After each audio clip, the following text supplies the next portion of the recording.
నా నమస్కారాలు తెలుపుకుంటూ ఈరోజు మనం దిగ్విజయంగా మనం జయంతి జరుపుకున్నాం. ఆయన చెప్పుకోవాలంటే కొన్ని విషయాల్లో ఆయనే సాటి. రైతులకు కానీ పావలా వడ్డీ అనేది ఆయన పేరు మీద వచ్చేసింది. రూపాయికి ఒక రూపాయితోనే ఆయన వైద్యం, ఆయన స్వతహాగా డాక్టర్ గారు అయినా కూడా ఆయన మాత్రం ఆయన హయాంలో ప్రతి ఒక్కరికి విద్య చాలా ముఖ్యంగా చేసినాడు.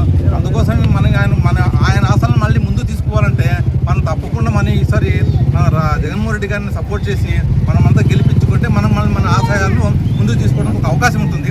అందుకే ప్రతి ఒక్కరిని నేను కోరుకుంటామంటే ఇదే మాదిరిగా ఇదే సహకారంతో మనం ముందుకెళ్తే మళ్ళీ మనం జగన్మోహన్ రెడ్డి గారిని ముఖ్యమంత్రిగాను మా బాలనాయుడు గారిని మంత్రిగాను చూసే అవకాశం ఉంటుంది. కాబట్టి ప్రతి ఒక్కరిని కోరుకుంటాం.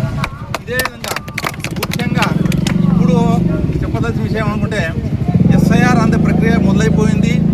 ఇంకో 14వ తారీఖు ముగిసిపోతుంది యాక్చువల్గా.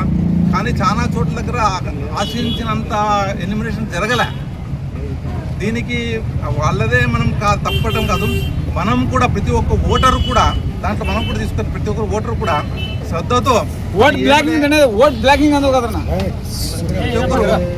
మనం కూడా శ్రద్ధగా తీసుకొని ప్రతి ఒక్క ఓటరు కూడా మనం అడిగి ఆ ఎన్యూమరేషన్ ఫారం తీసుకొని దానికి తగిన డాక్యుమెంట్లు సహా అందరూ సమర్పించాలని ప్రతి ఒక్కరిని మనవి చేసుకుంటాం.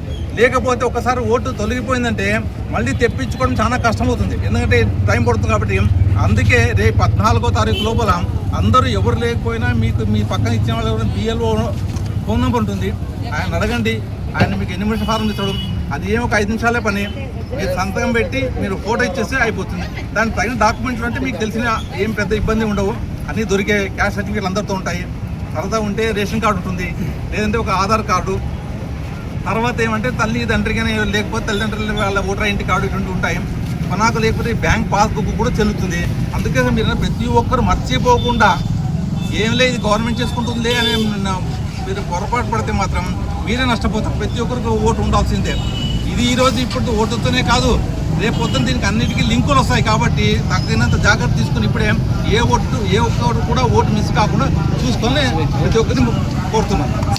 చంద్రబాబు నాయుడు గారు ముఖ్యమంత్రిగా ఉండడం బట్టే ఈరోజు వర్షాలు కూడా దేవుడు కూడా మనకి సహకారం అందించట్లేదు. మనం 5 సంవత్సరాల్లో ఒక్కసారి వేసే ఓటు మన 5 సంవత్సరాల మన పిల్లల భవిష్యత్తును మన భవిష్యత్తును నిర్ణయిస్తుంది. మరి దేశ ప్రజల మంచి కోరే నాయకుల్ని మనం ఎన్నుకోవాలి. కాబట్టి రాబోయే ఎన్నికల్లో కూటమి ప్రభుత్వానికి ఓటు అనేదేంతో గట్టిగా బుద్ధి చెప్పి మరి వైఎస్ఆర్ ప్రభుత్వాన్ని ఎన్నుకోవాలని, అదేవిధంగా ఈ విషయాల్ని ప్రజలందరికీ తెలియజేయాలని కోరుకుంటూ ఈ అవకాశం ఇచ్చిన పెద్దలందరికీ ధన్యవాదాలు.